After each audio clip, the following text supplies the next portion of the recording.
All right, for this quick hit, we're going to talk about Teams video calls. So right up here, I'm going to click on the chat option. That's what I'm going to need to be able to do these video calls. And then once you click on that, you're in this screen. And up here in the upper left-hand corner, you have what is the new chat icon, which is a little square with a little pencil in it. When you click on that, you come to an option to be able to enter a name. And just like an email, it pops up, you just click on it. And then in the upper right-hand corner, what's going to happen is you're going to get these options for calls. So you've got a video call, you've got a regular call, and then you've got the screen sharing icon. You want the video call. That's the option that you're going to use. So you just click on that to start this. And then the other user is going to get a little screen that looks like what I'm about to pop up here on my screen, since I can't show you both screens at the same time. And they're going to click on the video icon so that they can connect to that call. Once they do, then both of you are connected. And you notice I don't see anything on my screen here. Okay, so the controllers are all hidden until you move your mouse a little bit on your screen. Once you do that, you notice this box pops up. Let's talk real quick about the simple toggles, and then we'll talk more about the more advanced features. So to turn your camera off, you just click on this one right here, and it puts a little slash through it right in the middle of the screen. They don't see your camera, but they can still hear your voice. You can turn that back on by just retoggling it. And then the same thing with the microphone. You can turn your microphone on and off. Now over here, you've got an option for showing a conversation. So you could actually have a text chat over here on the side of the screen while you're having this video call. And if you click on this one right here with the little people, then you can see all the people that are listed in your call. So maybe you wanted to have a call with an entire team.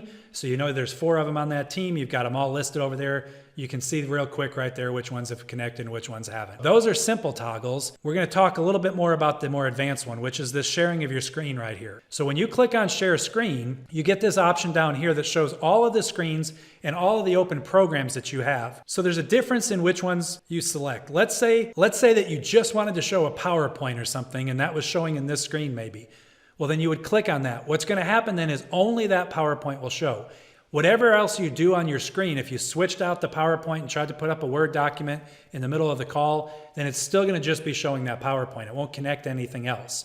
If you wanted to be able to switch during that call and show several things from different sources, maybe a web page, maybe that PowerPoint, maybe a video that you just have stored on your computer or something else, then you're going to want to choose this option over here that says screen 1, or you may have other screens attached to your computer too, so it might even say screen 2 or 3. But you pick the one that says screen, and it's going to then show you anything that you do on that screen. So I'm going to choose that one right now just for simplicity. And then at that point, you can see whatever's on my screen. Every other person then sees that same thing. Okay, so you've now broadcast your screen, your PowerPoint, your agenda, whatever it is for that meeting. You've now broadcast that to everybody's computers. So they're looking at whatever it is that you're discussing. Now, there's an option within this then for you to give control or take control of a device when somebody has shared a screen with you. So as an example, I contact people a lot through Teams when they're telling me they're having issues. And I say, all right, I'm going to start this call with you, and then I need you to share your screen with me. And when they share their screen with me, I've switched this up now. So when they've shared their screen with me instead, I have an option right here to request control. So that request control would allow that other person to actually control my computer with their mouse and their keyboard. Now, with that said, if I said that I wanted to request control, what's going to happen is I'm going to click on this option right here to request control. You're going to get this option over here, and the other person will have to allow or deny that request before it's actually going to let you take control. So be looking for this little pop-up. And then once you do that, if you say allow here, then what's going to happen is that thing will go away. In order to find it, you have to move your cursor back to the top center of the screen, and then that little option right there will show up again.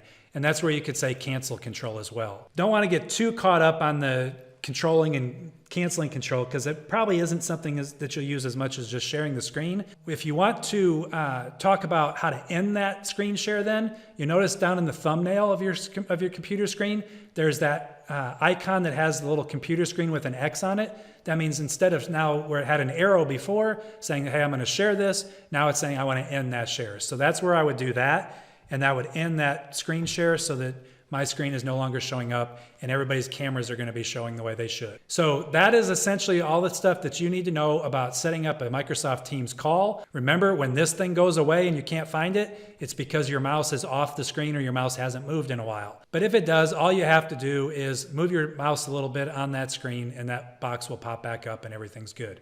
To end your call, all you got to do, hit this hang up option. Once they do, the video call is over and you're back into Teams and everybody can go on their way.